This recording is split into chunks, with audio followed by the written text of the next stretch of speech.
really going to be committed to this journey, because marriage it's not a sprint, it's a marathon.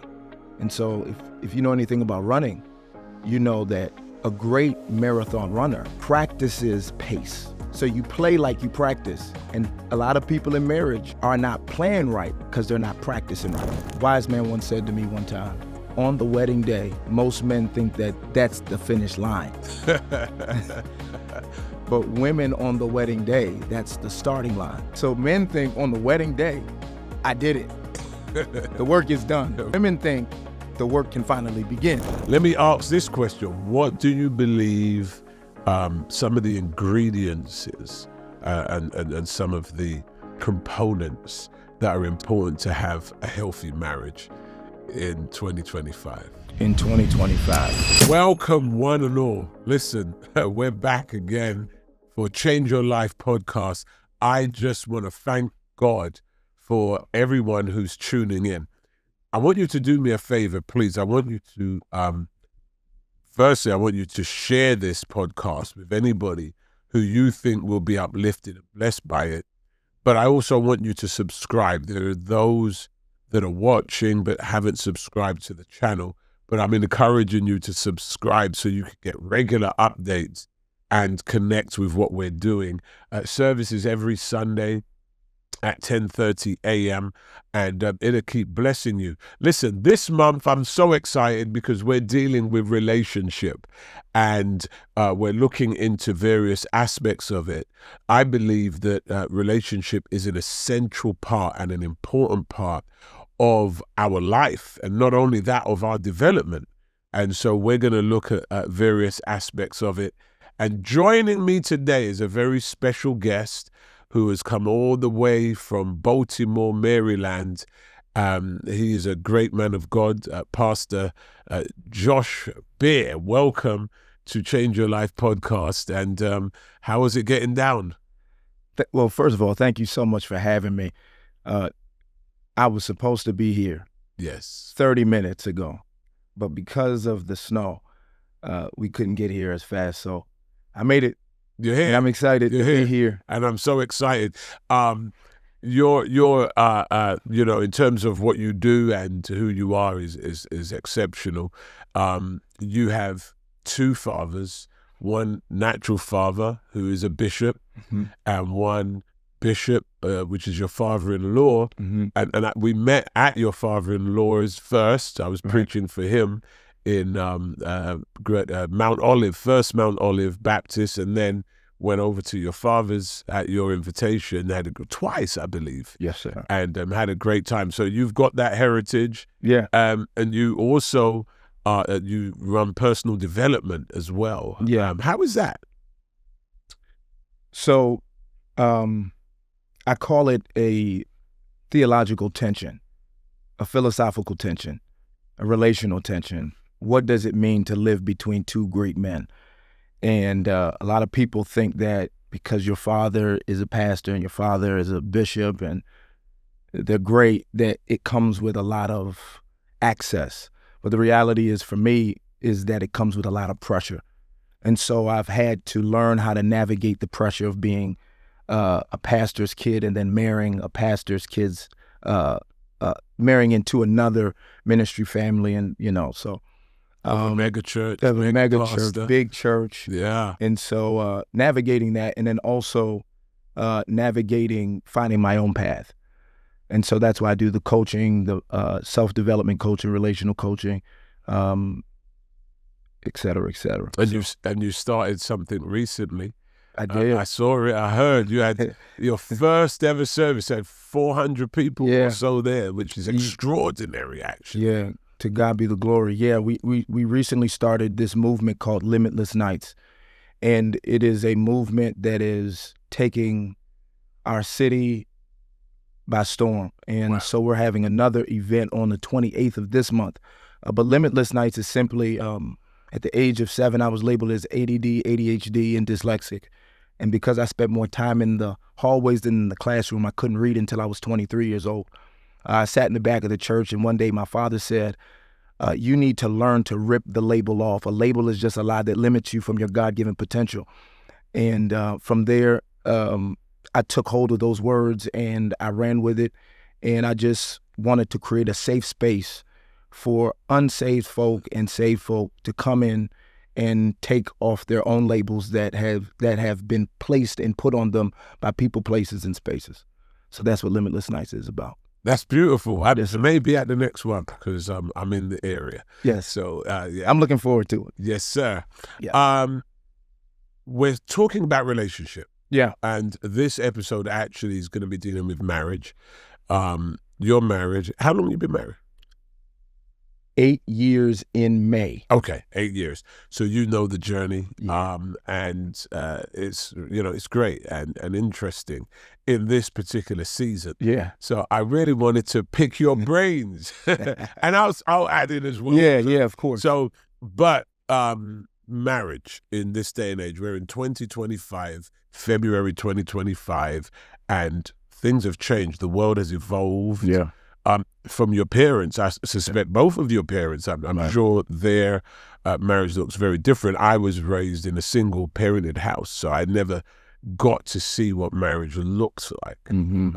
I had to experience it, but you've seen what it looks like from various angles and generations. So let me ask this question. What do you believe some of the ingredients is and some of the components that are important to have a healthy marriage in 2025? In 2025, I think what makes a strong, healthy marriage, at least from my perspective, is a commitment to communicate in a healthy way.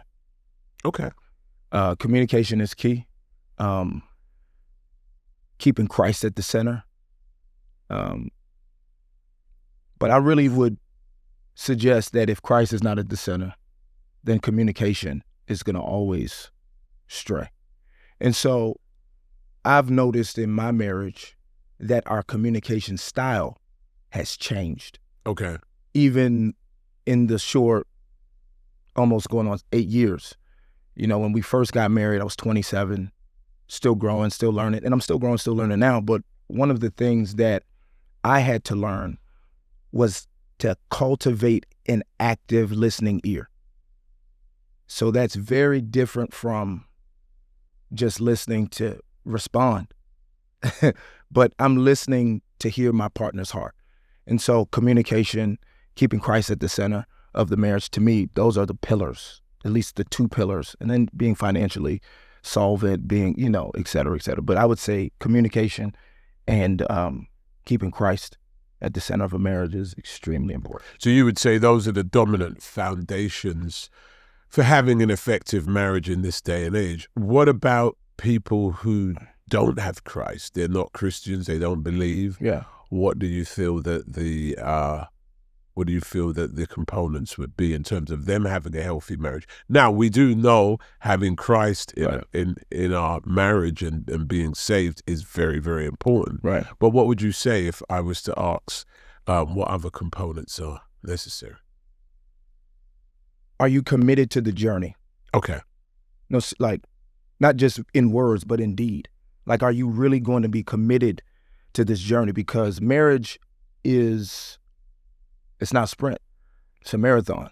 And so if you know anything about running, you know that a great marathon runner practices pace. So you play like you practice. And a lot of people in marriage are not playing right because they're not practicing right. You understand what I'm saying? So Sure. what I'm really suggesting is a marathon runner knows its pace, knows at this part of the race, I need to be at this point. So in other words, there's a framework within the marriage of communication. Within the marriage, there needs to be a framework for communication. You need to know. That. You need to know when is a good time to talk about my issue. It's probably most likely not going to be right after I got off from work. Like, Sure. we're not going to talk about the argument we had 3 days ago, right after I got in the house from a long day of work. Like, learning the pace. Sure. That's a style of communication. So creating those frameworks within your marriage is going to be key and foundation for you to have not just a surviving marriage, but a thriving marriage. Sure. You see what I'm saying? So whether you're saved or unsaved, communication is a pillar. It has to be, yeah, because you're going to talk about finance, you're going to talk about sex, you're going to talk about love, you're going to talk about the kids, you're going to talk about, do we want kids, et cetera, et cetera, et cetera. So if you don't know how to properly communicate with your spouses, it's going to be an uphill journey. Here's an interesting question. Your father, Bishop Brown, they're of the generation above. So they got more wisdom than we do. However, there was a greater definition in my observation. Again, you've seen this at firsthand. But there was a greater definition as it relates to male and female. And so the male was the head of the home. And he had the final say. Now, it didn't mean that their wives were irrelevant or had no value. But they, were the ones that would make the final decision after discussions and etc. In this generation, we have, women have evolved and developed, which I think there's value in that. But we also have to have balance. So in this generation where you've got male and female, and it's almost assumed at certain levels that they're on equal footings, what happens in a marriage when they don't agree? Because before, your dad would say, well, look, the final buck stops. We've had 5 discussions and we can't agree. This is what I said. This is what I say. Okay, so it stops. Put my foot down. Yeah, executive order. Now we've got a situation where we've got, 2 people that have equal share in this season. Now, I'm not saying that's the way it should be. I'm saying that's the way it actually is. Because from my angle, the Bible's quite clear on what the tiers are. The man is the head, then you have the wife, you have the children as well. It doesn't mean that the wife is under you. She's beside you. However, responsibility comes with authority. What happens now in the generation, because we have to be real. We can simply say, okay, the man is head of the house, that's it. But is that a reality in marriage today, particularly in the younger type marriages? So how do you settle issues when they don't agree if they are assumed to have equal influence and authority? Yeah, I think everybody has value. And so man has the value as the head of the house. The woman has value as she is the helpmate. But in this culture, 2025, if we're talking about, if you think your value is about how much money you bring to the marriage, then you've already lost. You're already doing yourself a disservice. And so if that's what we're talking about, as far as what do I bring to the table? Like, that's the big question. What do you bring to the table? That's what women are asking. What do you bring to the table? I'm bringing my protection. I'm bringing my resources. I'm bringing my experiences. And if she's bringing the same thing, this is what I would want to ask. In some scenarios, she's bringing more. More money, more influence, more money, potentially. Yeah. It depends. A female ran for president the other day. I mean, she was literally the vice president. It was like vice Harris president. was the vice president. So now you're in a home now in this season. Yeah. And the female has influence and has potentially money, maybe in some occasions more than her husband. What happens when there's a disagreement? It depends on what kind of marriage you want. Like, let's call a spade a spade. Like, what kind of marriage What kind of marriage do you want? Do you want to? Do you want a marriage that is fulfilling, or do you want a marriage that is keeping score? Sure.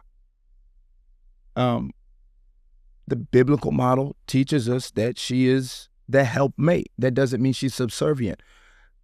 Actually, when I read that text, wives, submit to your husbands as Christ, as husbands as Christ has submitted himself to the church. Right? When I read that and when I listen to that, I think about a woman should not submit herself to any man, any husband that doesn't have a vision of provision. That doesn't necessarily mean money. That means if you can't provide it financially, you should be able to provide it spiritually, emotionally, relationally.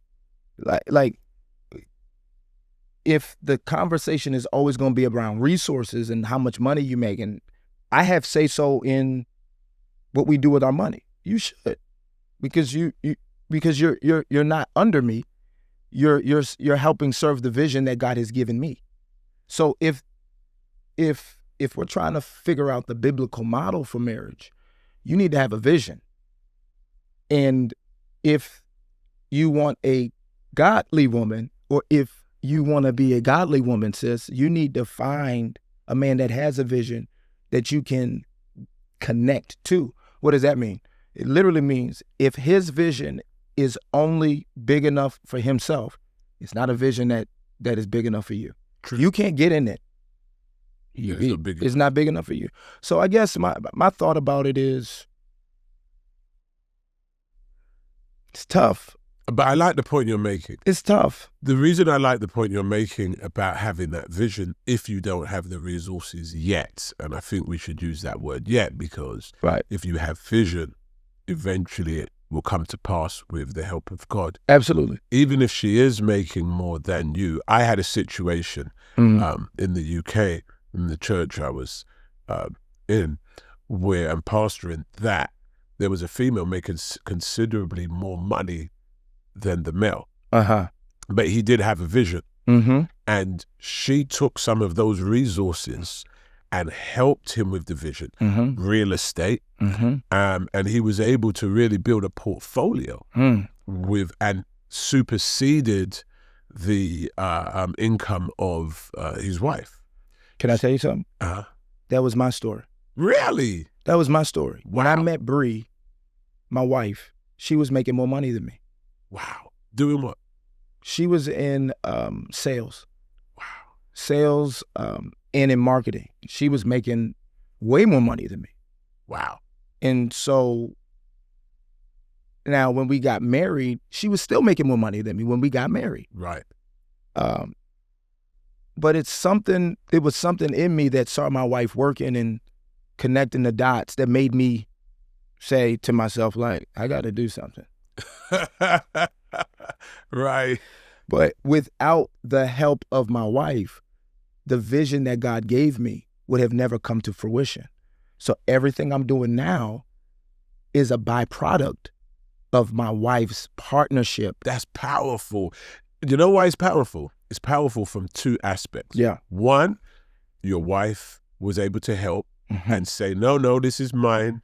You do it yourself. That was partnership. Yeah. But two, you had the humility of what many males don't have, which is, I'm going to marry someone who's got making more than me and still making more within marriage. That would give some men sleepless nights.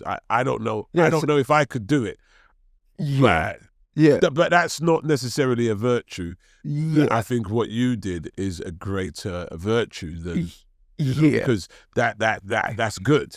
Yeah. Like I for me, and maybe it's because of what I've seen in my house, I saw my father as the provider. Right. I saw, and I'm now seeing in my wife's home, he was the provider as well. Her father was the provider. Oh yeah. And so, right. So there is that I guess, pressure to reproduce. to reproduce, because you don't just marry the person, you marry the person's history. And if you are going to go an unconventional way, whatever you're going to do, bro, man of God, I'm with you. But just know you're marrying history, whether it's good history or bad history. So that means you're fighting good history because you got to be better than the good history, or you're fighting bad history and you got to be better than the bad history. For me, she came from a history of being provided for. Wow. So I could not provide. I could not come home and not pay the bills. I could not pay for her car. I had to do those things because that's what she came from. And I think if more men looked at themselves in the mirror, I have this thought. I think the problem with a lot of men is that we look out the window instead of the mirror. When we look out the window, you see what everybody else is doing. But when you look at the mirror, you have to have a conversation with yourself. I think more men need to have a conversation with themselves about what is the quality of life that I want to have, and am I willing to do that kind of work so that when I find that woman, or when I'm in the marriage, because you don't have to do that before you get a marriage, you can do that while you're in the marriage. When I'm in the marriage, that I can help her become the helpmate that she actually wants to be. See, I got a question. That's good. I got a question. The helpmate that she wants to be. Yeah. Not that you want her to be. Because if you provide for her in a way and create a safe space for her in a way, she's going to flourish in the garden that you put her in, Adam. Absolutely. But I want to ask you, and also it takes a level of humility as well. Yeah. And also a level of virtue, I believe, from your wife to say, I'm going to be patient and then watch you grow. Right. Because some females would be, they would use that as a, as a way to sort of dominate rather than to say, let me pour into. But here's what's interesting. Your father-in-law, being real close. I think I met him through Bishop Pastor Deborah Morton. Okay. So he's real close with them, big time. How did he feel, or did he know about you marrying his daughter and she was earning more than you, or was it not an issue? Obviously, at that time, I don't think he knew. Okay. But I think he saw potential. That's good. Right? And so he could see what it could be. So he knew that I was a person of high character and I came from good stock. And aspiration. Right. So it wasn't a matter of if, it was really a matter of when for me. Sure. So that's what I would probably say, that he didn't know, but he knew the trajectory. He knew the trajectory. Yeah. And he's wise. He's wise. He knew. Yeah. Okay, so that's good. Yeah. And I like that. That's fantastic. Okay, we've got another aspect we want to really talk about. And I think sometimes this is skated over when this subject comes up about romance in marriage and keeping it alive. You kind of get to church and people skate over it. People are watching. And how is it, again, myself as well, and I'll put in here, but in terms of being married, when you're dating, and I met my wife when I was 18, and what? Yeah, real young. Got married at 20, and wow. Basically, how do you keep romance alive? Because when you're dating on those at that stage, you're putting your best foot forward, and you're doing all that you need to in terms of keeping it alive. How do you keep it alive at this stage of marriage, keeping things, romantic? Because that aspect is very, very important. Yeah. Keeping the eros love going. and the bedroom and Mm-hmm. all that good stuff. So how does that work? How do you keep that going and keep that aspect alive? So you're not just married to your wife, you're still almost dating as well. You're keeping that angle going. Yeah, I would preface it by saying, wise man once said to me one time, on the wedding day, most men think that that's the finish line. But women on the wedding day, that's the starting line. That's a wise man. Right? And so men think on the wedding day, I did it. The work is done. Right. Women think the work can finally begin. Sure. So I would say for us, for me and my marriage, we set dates. We schedule dates. We schedule dating times. We're going to go out to eat. Then we're going to do something adventurous. Then we're going to do stuff that we like to do. And then I'm going to do something that I might not like to do, that she likes to do. I think it's a matter of, in the whole, what is it? The love languages. They say you got to fill your partner's love, your partner's tank. Yeah. And so for my wife, I know her love language, and love languages change. Like the wife that she was at 27 is not the wife she is now. So what she used to like at 27 is not what she likes now. So if I'm still trying to pursue the dating version of my wife, I'm going to lose the woman that she's becoming and evolving into. Because you've not interpreted where she is at this moment. Right. And I think so many times men still want the wife to be the dating, the girl that she was back then. And it's like... But if we're moving on, I believe everyone should be excelling and advancing. Right. If you're moving forward, it shouldn't be the same.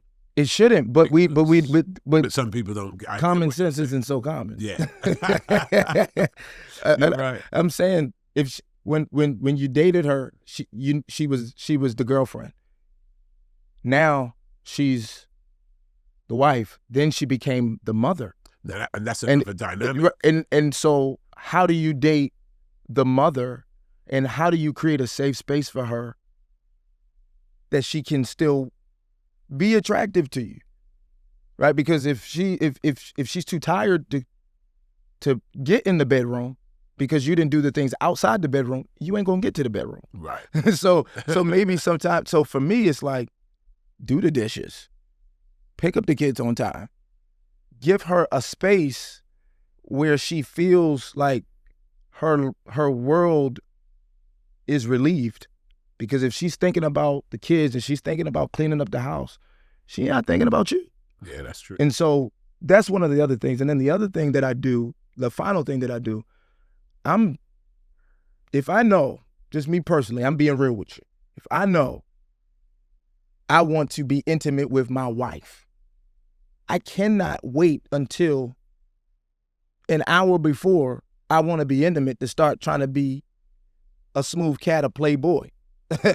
I got to start pursuing her that week, that morning of. And so you get in, what I've discovered in my marriage, you get in what you get out what you put in. And so I put in a lot of gifts, it's a lot of gift giving, a lot of vacations, it's a lot of pursuing.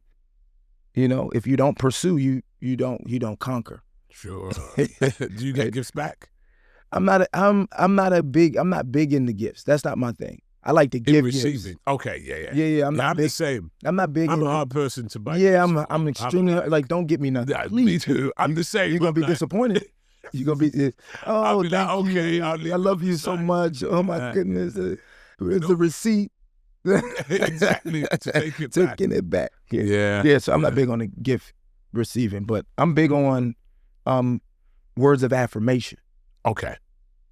Yeah. So that's my thing. So yeah. If that's acts a of gift, service, you'd be but really words of affirmation. So you would say a spouse needs to know their spouse's love language. Yeah. In order to know which buttons to press, because you may press the wrong ones. If buying you a gift or me a gift, right, might not necessarily do as much. Right. I tell you what I do like though. Yeah. They say it's the thought that counts. Mm-hmm. And when I do receive a gift, Mm-hmm. even though I'm hard to buy gifts for, the effort and the intention means everything to me. Not even the cost of the gift. Okay. You say for real. Yeah, I'm like, you say that you went out your way and you thought, yeah, you're nice. You're I nice like guy. this. Yeah, yeah. But I'm the actual gift itself, that's almost secondary. Okay, I get what you're saying. See what I mean? I get To what me, you're it's saying. all about intention. Yeah, the intentionality behind. Yeah, so you went out. Yeah. grabs me. Yeah. But the gift is like, okay. Yeah. Thank you. Yeah. You were thinking about me. Yeah. Yeah. So those are the things. So learning your spouse's love language, really important. And dates, going out, date regular. You got going on vacations. Going on vacations. This is a rule of thumb that I do. If I know I got a date with her, and don't always do Friday night, switch it up. Maybe do a Tuesday night. Maybe do a Sunday night. Then you don't have to do Friday night, because guess what? Friday night, Saturday night is jam packed. Everybody's out. Go on the night where a lot of people aren't out. Yeah. And then plan the whole date so she doesn't have to think about it. Wow. That's a secret for the fellas. Wow. Like, plan the whole night. Like, now, if you can afford it, get a black car service. So neither of you have to drive. Who pays when you go out? I'm paying. My wife doesn't pay anything. I'm glad you said that. Yeah, my wife doesn't pay. That's just my thing. Like, I'm big on that. Like, okay. Yeah, I'm big on. See, so you got that from the bishop, see? Yeah, yeah. She's attempted to pay. That's nice. So you don't have to do that. Or the other thing that I do now, because she likes to try to pay now, it's like, when we get our seat, I'll just give my card to the waiter. It's already handled. It's already done. You don't have to. Don't worry about it. You with me tonight? No kids. You're taken care of. Yeah. Just try to make her feel special. So that's what I do. And we weren't always like this. I can be very transparent. We grew to this. When we got married, we were young, and so we just thought like we didn't have to plan things. It's just gonna naturally happen. Now we got kids. We got to plan sex.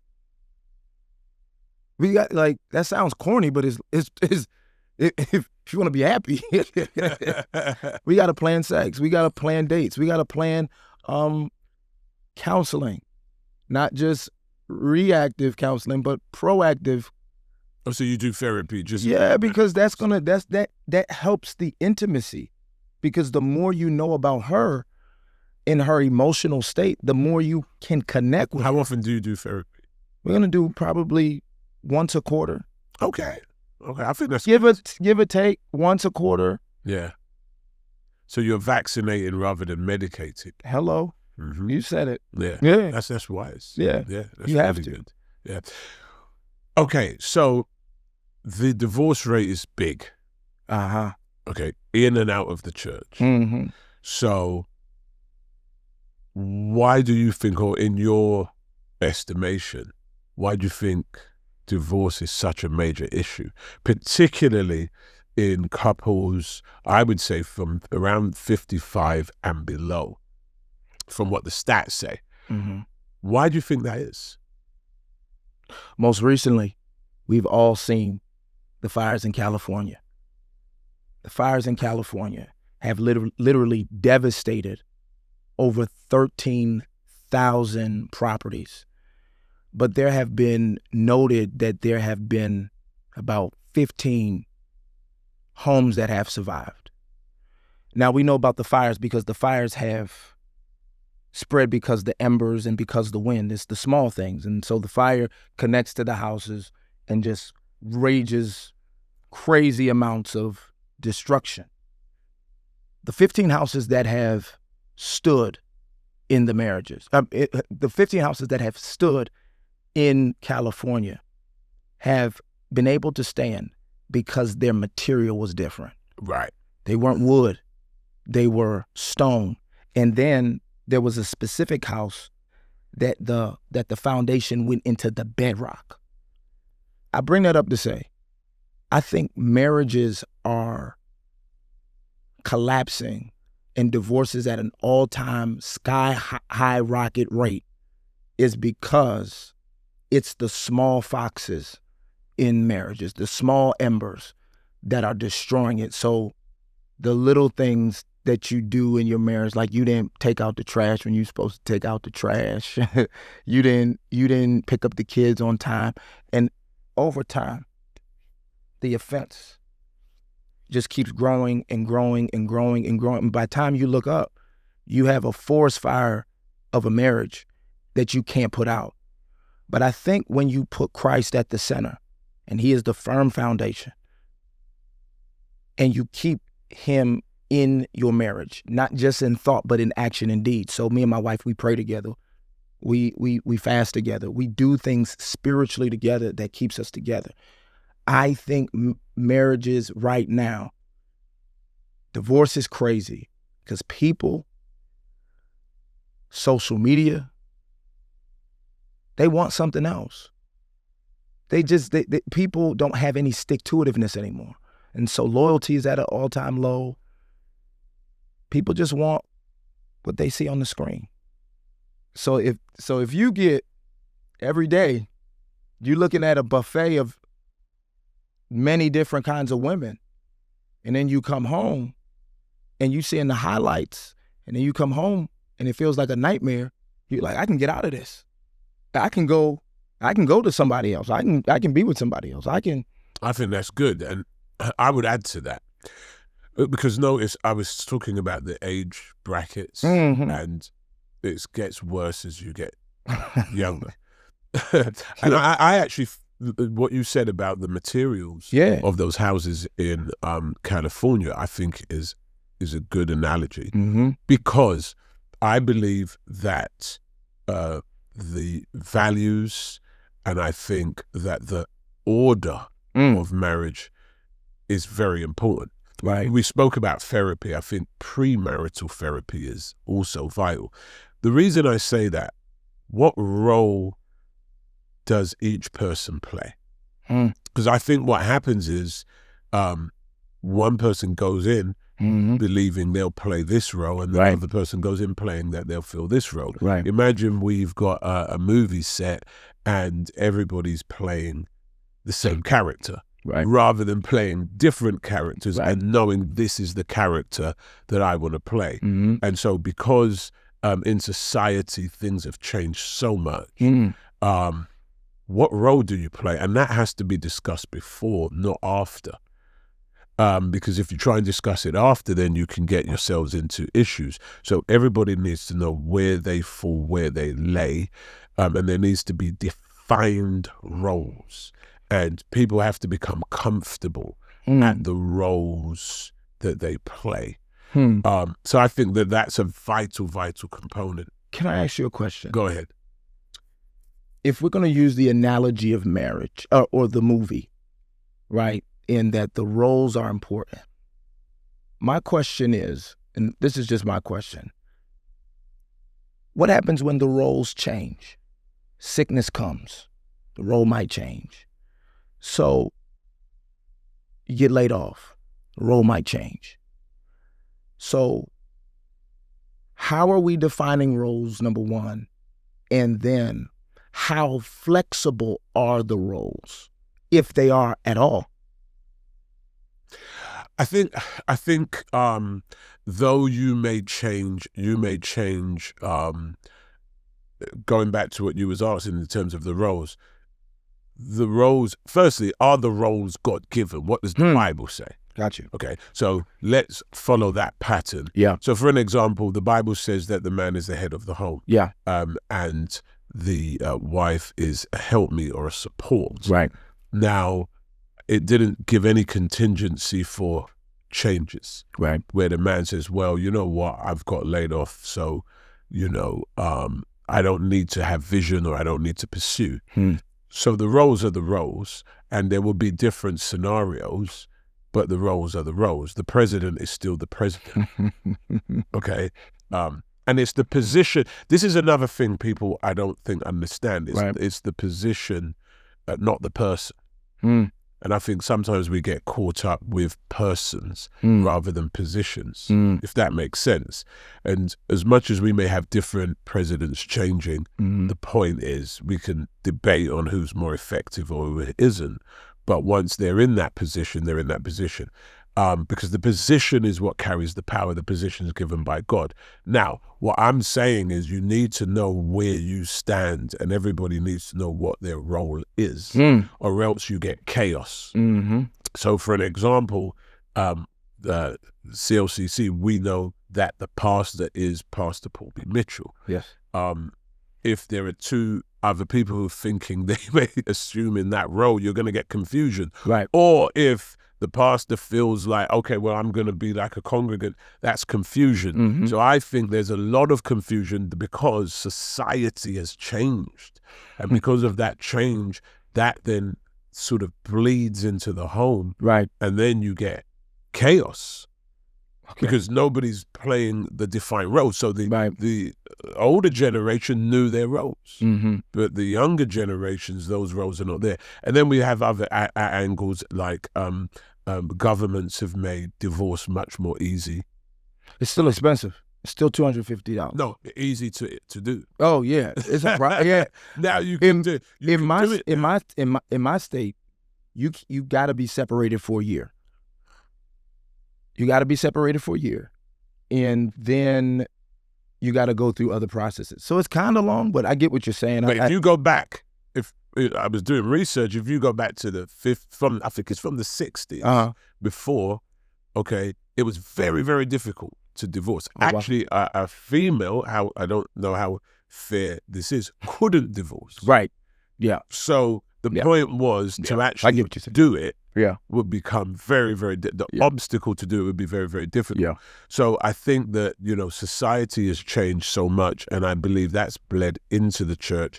We've lost some of our values. Our positions are now blurred, and where we, things lay now is very, very, very difficult. And it can even happen with the children, because now, imagine a child coming and saying, oh, I want to be a female, saying I want to be a male, or a male saying I want to be a female, and my parents don't have a say. This is absolute and total chaos. And so I think some of those things. But if we go back to the Bible and back to, like you said at the beginning, what the Bible says, then we're not going to be caught up by the world system. We're going to still stay in tune with God's system. Right. And I think that we've perhaps maybe come away from the Bible a little bit. And we've been caught up in the system of the world. So I believe that's the reason. So if we go back to the Bible, I think it's going to make a fundamental change. Paul says in Romans 12:2, be not conformed to the pattern of this world, but be transformed by the renewing of your mind. That word in the Greek meant metanoma. It meant to continually renew your mind every single time you think about an old pattern of existence. Wow. So recalibrate yourself to get out of the culture and get in kingdom. Wow. So get out of culture relevance and getting in kingdom providence. So we're in the world, but not of the world. Right. In it, not of it. It's true. Salt, light, chosen, peculiar. Don't try to fit in to become relevant. Wow. Authenticity matters, but if your authenticity is not connected to Christ, your marriage will fail. And so it doesn't matter what the culture is saying. His ways are not our ways. His thoughts are not our thoughts. So in other words, if he said it in his word, we got to stick to that. Doesn't matter. I mean, doesn't matter how successful you are. Doesn't matter. None of that stuff matters. Because it doesn't produce anything. And I think there's a spiritual attack on marriage. And I think some of it is also designed as well. I was actually doing a research on wealth. And in my research on wealth, I was looking at different continents in terms of wealth. And I noticed that the black family had the least amount of wealth on most continents, particularly in the Western society. And then I looked at income, and income wasn't that bad. So the income was slightly below, but wealth was a massive gulf. And I thought, well, why is this gulf? And I looked at different cultures, and the wealth gulf was huge. Well, the long and short of it is that the reason the wealth gulf is so big is because we marry less and keep marriages less. And basically wealth is about combining. You know, great Jews, all these cultures, they combine generation after generation after generation. And that's why they've got this wealth. You know, most of the great companies we speak about today, Colgate, Mercedes, whatever, they were family-run businesses. So that's really interesting. Man, it's been so good being with you, and it's been a real insightful. Listen, this has been a very, very powerful episode 1, where we've been speaking about marriage and the aspects of it. I really want you to stay connected, want you to visit on Sunday. Keep coming back as well for more nuggets of Change Your Life podcast. And we certainly thank God for your life. Stay blessed and favored of God. Make sure you subscribe and make sure you stay a part of what we're doing. Join this channel and continue to be blessed and favored of God. We'll see you next week. God bless you.